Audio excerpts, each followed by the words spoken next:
Hello everyone. So continuing with the creation of new states and the evolution of states in India. So इसमें today we are going to discuss that how state reorganization has also been best regarded as clearing the ground for national integration. मतलब जो state reorganization की गई थी उसको ऐसे regard किया जाता है कि it was clearing the ground for national integration, मतलब ये नेशनल इंटीग्रेशन के लिए रास्ता साफ करने का एक तरीका था। तो इसमें क्या क्या पॉइंट्स दिए गए हैं? Each phase of reorganisation it was based on new balance of political power between the centre and its federal unit. तो ये जो अलग अलग फेजेस थे रीऑर्गेनाइजेशन के, जहाँ पे अलग अलग स्टेट्स बनी या डिवाइड हुई, तो that was based on a balance of political power between the center and the federal units, which are the states. Next is reorganization resulted in rationalizing the political map of India without seriously weakening its unity. तो ये जो reorganisation की गई थी इसने मदद की India के पॉलिटिकल मैप को रैशनलाइज करने में without seriously weakening it's unity. तो अपनी यूनिटी को बचाते हुए इंडिया का जो पॉलिटिकल मैप था इसको रैशनलाइज किया गया with help of reorganisation. Because क्या होता अगर रीऑर्गेनाइजेशन ना होती, स्टेट्स की डिमांड्स जो को फुलफिल ना किया जाता उस टाइम पे, तो there were high tendencies for separatism, for secessionism, for terrorism. तो उसकी वजह से क्या होता कि जो इंडिया है वो अलग अलग छोटे छोटे पार्ट्स में डिवाइड हो जाता, बैल्कनाइजेशन हो जाती इंडिया की। तो ये जो रीऑर्गेनाइजेशन थी स्टेट्स की, इसने ऐसी सिचुएशन आने से बचा लिया बिकॉज लोगों की जो डिमांड्स थी वो पूरी की गई, जिसकी वजह से it has been said that कि इसने इंडिया की जो इंटेग्रिटी है और यूनिटी है उसको स्ट्रेंथन किया है विदाउट सीरियसली कॉम्प्रोमाइजिंग इट। तो जो स्टेट रीऑर्गेनाइजेशन है, नई स्टेट्स बनाई गई हैं, उन्होंने एक्चुअली मदद की to rationalise the political map of India without weakening its unity. The linguistic reorganization during the 1950s, it was a major development in the incorporating cultural identities into political and administrative units. तो ये जो linguistic reorganisation थी 1950s में, 53 से आंध्र प्रदेश बना और उसके बाद से जो स्टार्ट हुई, दे so this reorganization was a major development in incorporating cultural identities into political and administrative unit. तो इसकी वजह से जो ये अलग अलग कल्चरल आइडेंटिटीज थी, सपोज जो स्टेट्स ये डिमांड कर रही थी, तो वो आइडेंटिटीज जो थी वो स्लोली पॉलिटिक्स में और एडमिनिस्ट्रेशन में इनकॉर्पोरेट की गई थी with the help of this linguistic reorganisation. Finally, by reorganizing the states on linguistic lines, the national leadership removed a major grievance which could have led to vociferous tendencies. So, जो हमारी national leadership थी उस time की, उन्होंने इन states को reorganise करके लोगों की बात मानकर उन्होंने एक ऐसी ग्रीवेंस को, एक ऐसे ऑपोजिशन को रिमूव कर दिया जिसकी वजह से बाद में जो कंट्री थी वो उसकी जो सेपरेटिज्म की टेंडेंसी थी वो कम हो गई। तो जो लीडरशिप ने न्यू स्टेट्स क्रिएट की थी on the basis of languages, तो उसकी मदद से क्या हुआ कि उन्होंने एक मेजर ग्रीवेंस को निकाल दिया, जिसकी वजह से बाद में जाकर जो इंडिया की जो यूनियन है वो शायद डिवाइड हो सकती थी, बट वैसी सिचुएशन आने से बचा लिया किसने? The state reorganisation of India ने। तो इंडिया की जो स्टेट्स की रीऑर्गेनाइजेशन की, उसने इंडिया को एक्चुअली डिवाइड होने से बचा लिया। Then the reasons for creation of union territories. तो यूनियन टेरिटरीज बनाने के क्या क्या रीजंस थे? पॉलिटिको एडमिनिस्ट्रेटिव रीजन था, तो पॉलिटिकल एंड एडमिनिस्ट्रेशन के reason, for example in case of Delhi and Chandigarh, तो इसीलिए इनको यूनियन टेरिटरी बनाया गया था। जैसे कि चंडीगढ़ जो है वो पंजाब और हरियाणा दोनों की कैपिटल है, और जो दिल्ली है वो पूरे इंडिया की कैपिटल है। Then the second point is cultural distinctiveness. तो कल्चरल डिस्टिंक्टिवनेस को मेंटेन करने के लिए भी कुछ जो टेरिटरीज थी उनको यूनियन टेरिटरी बनाया गया, for example Puducherry, Dadra and Nagar Haveli and Daman and Diu, because ये जो थी ये पोर्चुगीज के अंडर थी। तो जैसे हम हमारे पास पोर्चुगीज और फ्रेंच दोनों का टेरिटरी थी जो इंडिया ने स्लोली इंडिपेंडेंस के बाद एक्वायर की थी, तो उनकी जो वहाँ पे लोग रहते थे, उनकी जो कल्चरल डिस्टिंक्टिवनेस थी, वो उन पोर्चुगीज़ और फ्रेंच लोगों को ही रिज़ेम्बल करती थी। तो उसको वैसे ही प्रिज़र्व करने के लिए उन पर्टिकुलर एरियाज़ को यूनियन टेरिटरीज़ बना दिया गया और एग्ज़ाम्पल्स हमारे पास ये हैं। Then the next reason is strategic importance. तो कुछ एरियाज़ जो थे वो उनकी लोकेशन ऐसी थी कि वो स्ट्रेटेजिकली इंडिया के लिए इम्पॉर्टेंट थे। For example Andaman and Nicobar islands and Lakshadweep island, जो कि इंडियन ओशियन में है। तो वो एक स्ट्रेटेजिक लोकेशन है for India and its neighbourhood as well as for its trade जो इंडियन ओशियन से पास होता है। तो इसीलिए उनकी स्ट्रेटेजिक इंपॉर्टेंस थी और इसीलिए उनको यूनियन टेरिटरी बना दिया गया। Then last one is special care and treatment of backward and tribal people. तो कई जगहों पे जो कुछ बैकवर्ड और ट्राइबल लोग थे, उनको स्पेशल केयर और ट्रीटमेंट देने के लिए, बिकॉज़ उनको वो चाहिए थी, they deserve that because they have been historically deprived of their rights, तो उनको कुछ स्पेशल ट्रीटमेंट देने के लिए उनको भी यूनियन टेरिटरी बना दिया गया। फॉर एग्ज़ाम्पल मिज़ोरम को बनाया गया था यूनियन टेरिटरी, मणिपुर को, त्रिपुरा को, अरुणाचल प्रदेश को, और बाद में ये सभी यूनियन टेरिटरी से स्टेट्स बन गई थी। So these were the reasons for creation of various union territories. Now another question is that should Delhi be granted statehood? तो इसके भी पॉइंट्स हैं in favour and against it. तो फर्स्ट उसके फेवर में कौन कौन से पॉइंट हैं? First one is that its population has risen nearly to 2 crores now, even more than that. So such large number of people, they should not be represented by a government with restricted powers.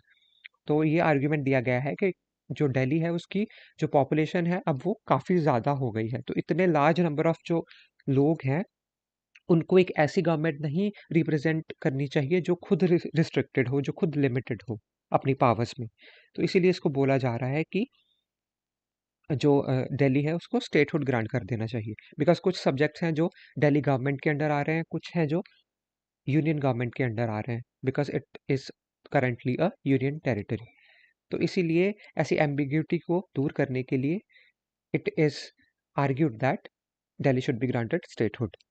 The next argument is that with time, other states like Goa, Manipur, Himachal Pradesh, etc., they have been also granted statehood. तो ये बोला गया है कि time के साथ कुछ जो पहले यूनियन टेरिटरीज थी, फॉर एग्जांपल गोवा, मणिपुर, हिमाचल प्रदेश, इनको बाद में स्टेट बना दिया गया। तो वैसे ही दिल्ली को भी यूनियन टेरिटरी से अब स्टेट बना देना चाहिए। This is their argument. Third argument is that it would also provide equal right of the people for representation and self-governance. तो ये तीन रीजन हैं जिनकी वजह से ये बोला जा रहा है कि दिल्ली को स्टेटहुड दे देना चाहिए। बट अब कुछ पॉइंट्स हैं जो इसके अगेंस्ट भी हैं, तो उनको देखते हैं पहले। The points which are against it, so the first one is that it is driven by political ambitions. तो ये जो सारा नोशन है दिल्ली को एक स्टेटहुड देने का, that is driven by political ambition, ऐसा क्रिटिक्स का मानना है जो ये आर्ग्यूमेंट दे रहे हैं। So it is driven by political ambitions and not national compulsion. मतलब उनका ये कहना है कि दिल्ली को एक स्टेट बनाना कोई नेशनल कंपल्शन नहीं है, ज़रूरी नहीं है on if we consider the national interest. But ये जो बात की जा रही है that is driven by political ambition, ऐसा उनका बोलना है। Delhi as a national capital must be viewed from the prism of interest of entire country. So उनका ये बोलना है कि दिल्ली जो है उसको, बिकॉज वो एक नेशनल कैपिटल है, तो उसको देखना चाहिए पूरे इंडिया के लोगों के इंटरेस्ट के प्रिज्म से, ना कि जस्ट दिल्ली के लोगों के इंटरेस्ट से। तो ये उनका फर्स्ट आर्ग्यूमेंट है। सेकेंड आर्ग्यूमेंट ये है कि Indian national capital it belongs to every citizen of the country and not just those residing there.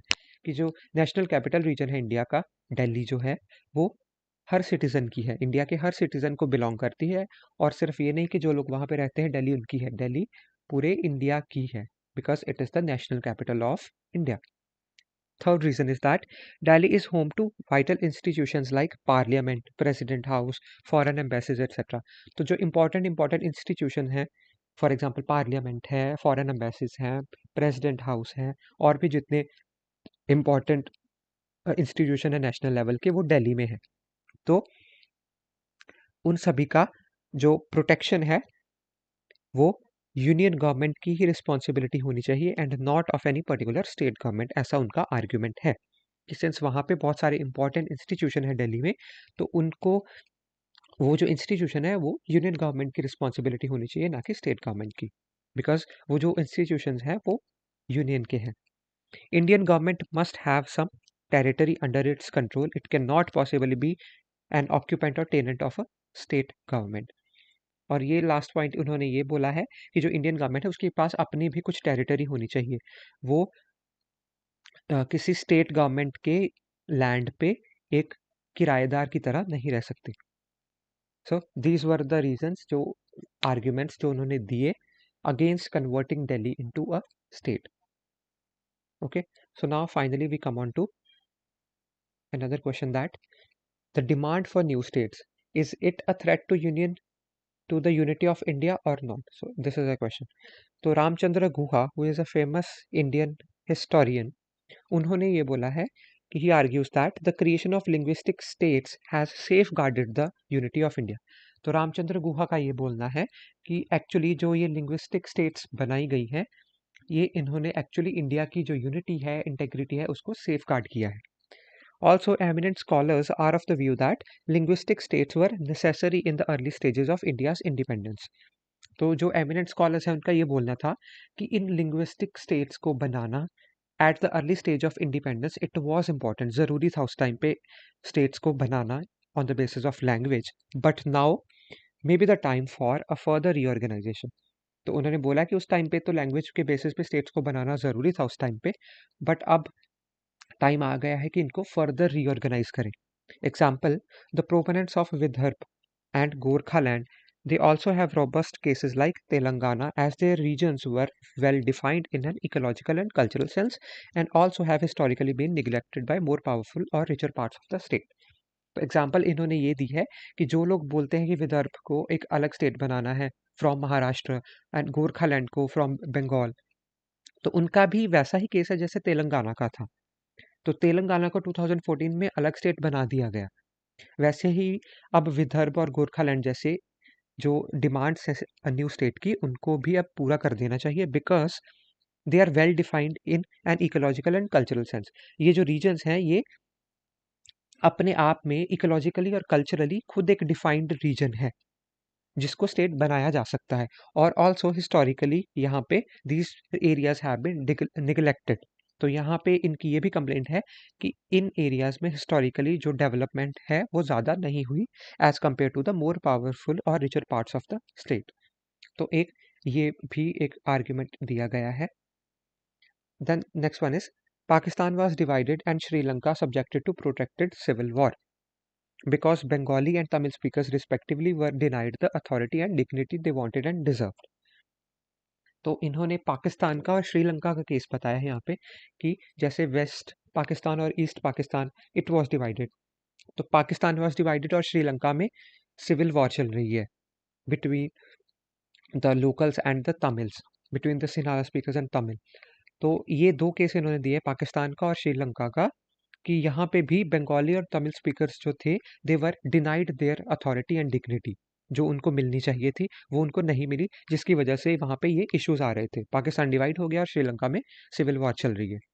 तो ऐसा कुछ इंडिया में ना हो, तो इसीलिए भी इन्होंने बोला कि ये जो एक एक्टिविटी की गई थी उस टाइम पे, linguistic reorganisation of the state, that was correct and well needed in those times. But in India, the citizens were free to educate and administer themselves in their own language, which has created a feeling of comfort and security. तो state जो linguistic reorganisation ने war से और division से भी बचाया, और साथ में जो इंडिया में है कि कॉन्स्टिट्यूशन ने हर एक सिटीजन को अपनी अपनी अपनी भाषा में अपनी अपनी लैंग्वेज में एजुकेट करने का और एडमिनिस्टर करने का भी राइट दिया है. तो इसकी वजह से क्या है कि लोगों में there is a feeling of comfort and security कि एटलीस्ट वो अपनी भाषा में बोल सकते हैं, अपनी भाषा में पढ़ सकते हैं और एडमिनिस्टर कर सकते हैं खुद को. तो इंडिया के ये जो फीचर्स हैं जो कॉन्स्टिट्यूशन में दिए गए हैं, जो अकोमोडेट करते हैं इंडिया की यूनिटी को, डाइवर्सिटी को, तो उनकी वजह से इंडिया एक सक्सेसफुल स्टेट रहा है और वो पाकिस्तान की तरह डिवाइड नहीं हुआ और श्रीलंका की तरह वहाँ पे सिविल वॉर नहीं है. So this is a good point, that positive point which accommodates India's university, India's diversity और उसको यूनिफाइड करके इंडिया में रखा गया है और ये कॉन्स्टिट्यूशन की बदौलत ही है। After more than, finally, we can say that after more than 75 years of independence, there need no longer be any fear of unity of India or balkanization. तो एमिनेंट स्कॉलर्स का ये बोलना है कि अब मोर देन 75 ईयर्स हो गए हैं इंडिपेंडेंस के, तो अब इस चीज़ का इतना ज़्यादा फियर नहीं होना चाहिए कि इंडिया की यूनिटी में कोई प्रॉब्लम आएगी या बाल्कनाइजेशन हो जाएगी इंडिया डिवाइड हो जाएगा, ऐसा कुछ नहीं, बिकॉज इंडिया ने टफ टाइम्स को स्टैंड किया है विद यूनिटी, जो कि हम लोग हिस्ट्री में देखते हैं। तो उनका ये बोलना है कि अब इस चीज़ का ज़्यादा डर नहीं है। The real need of the hour is to improve the quality of governance and administration. जो असली जो नीड है, जो ज़रूरत है इस टाइम की, वो ये है कि जो गवर्नेंस एंड एडमिनिस्ट्रेशन है उसकी क्वालिटी को इम्प्रूव किया जाए, उसको इन्हांस किया जाए। Smaller states may be one two address the problem. तो स्मॉलर स्टेट्स बनाना एक इसका सोल्यूशन हो सकता है, बट उसके लिए thorough research is very necessary before taking any action. तो हमें उसको इवेलुएट करना है कोई भी एक्शन लेने से पहले, सो दैट कोई भी इशू ना आए और इंडिया की जो यूनिटी इन डाइवर्सिटी है वो मेंटेन रह सके, इंडिया की जो इंटेग्रिटी है वो मेंटेन रह सके एज अ सिंगल स्टेट और सिंगल यूनियन।